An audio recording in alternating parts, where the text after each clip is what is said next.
दोस्तों, अगर आप रात को हाईवे पर ड्राइव कर रहे हो और वही चेहरा बार बार सामने आए तो आप क्या करेंगे?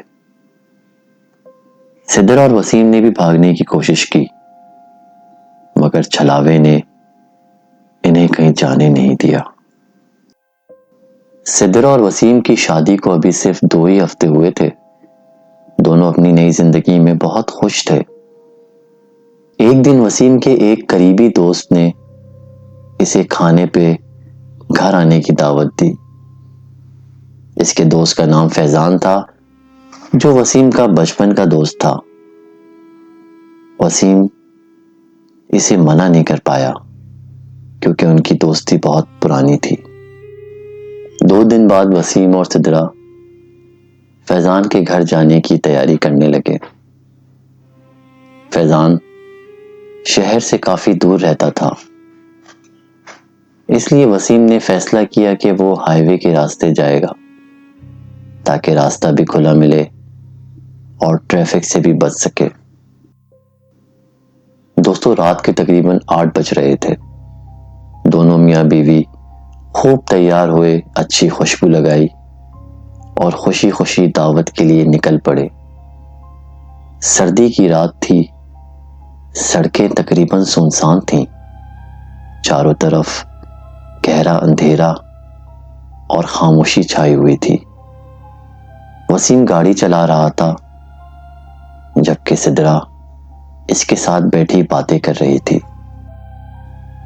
कुछ देर बाद अचानक वसीम की नजर सड़क किनारे खड़ी एक औरत पर पड़ी, जो हाथ के इशारे से लिफ्ट मांग रही थी।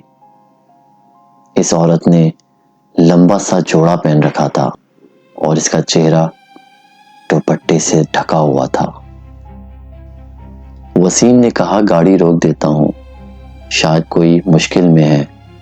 मगर सिद्रा फौरन बोली, नहीं वसीम, इतनी सुनसान सड़क पर किसी अनजान के लिए गाड़ी रोकना ठीक नहीं, ये खतरनाक भी हो सकता है। वसीम को भी बात मुनासिब लगी। इसने औरत को नजरअंदाज किया और गाड़ी आगे बढ़ा दी। लेकिन कुछ देर ड्राइव करने के बाद अचानक दोनों की नजरें उसी औरत पर जा पड़ी। इस बार वो औरत सड़क किनारे पहले की तरह खड़ी थी।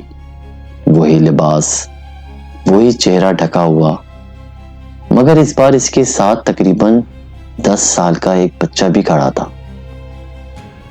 जो अजीब अंदाज में गाड़ी को घूर रहा था। सिद्रा के जिस्म में सर्द लहर दौड़ गई। ये वही औरत है ना? सिद्रा ने डरते हुए पूछा। वसीम भी कुछ लम्हों के लिए खामोश हो गया। इसे भी कुछ अजीब लगा। इसने बगैर कुछ कहे गाड़ी की रफ्तार तेज कर दी और वहां से निकल गया।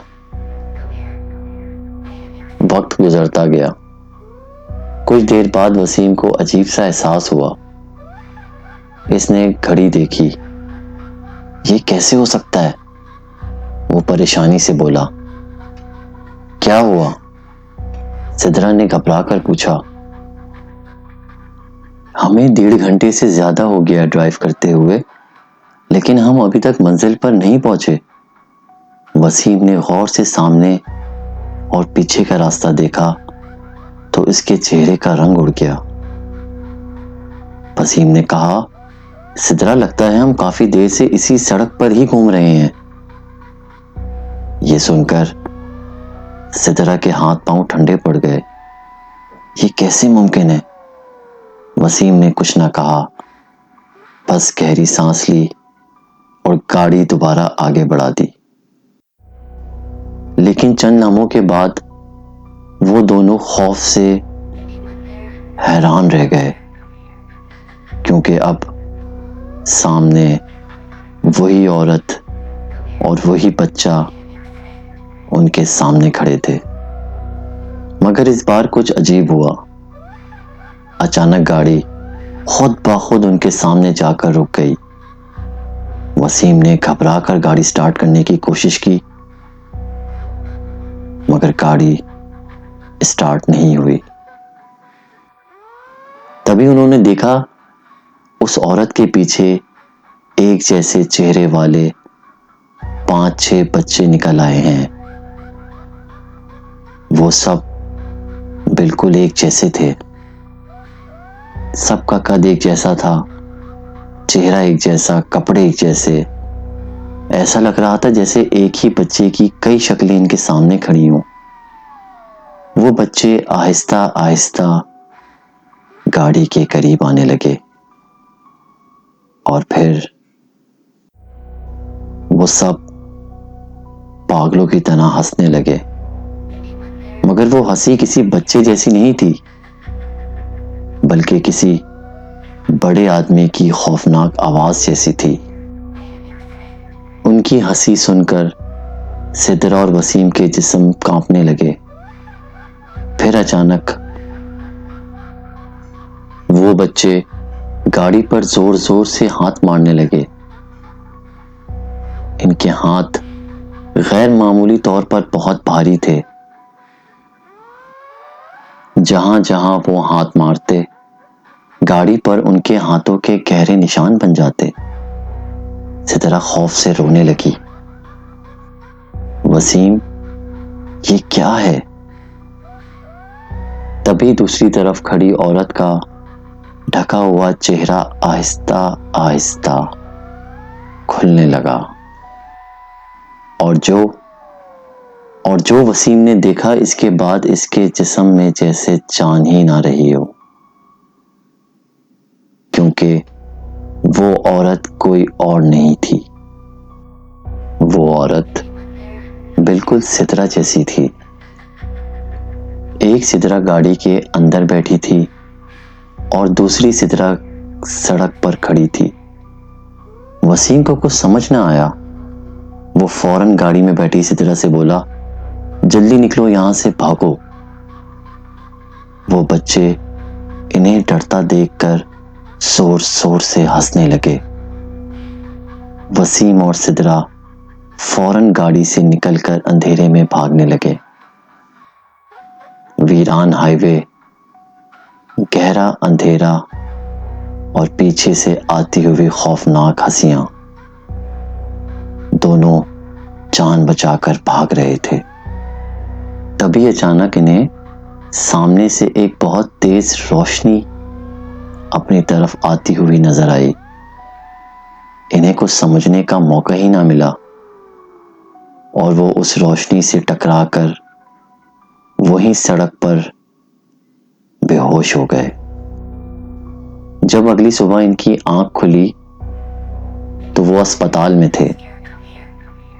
वसीम ने घबराकर डॉक्टर से पूछा, हम यहां कैसे आए? डॉक्टर ने जवाब दिया, कल रात आप दोनों का हाईवे पर एक्सीडेंट हुआ।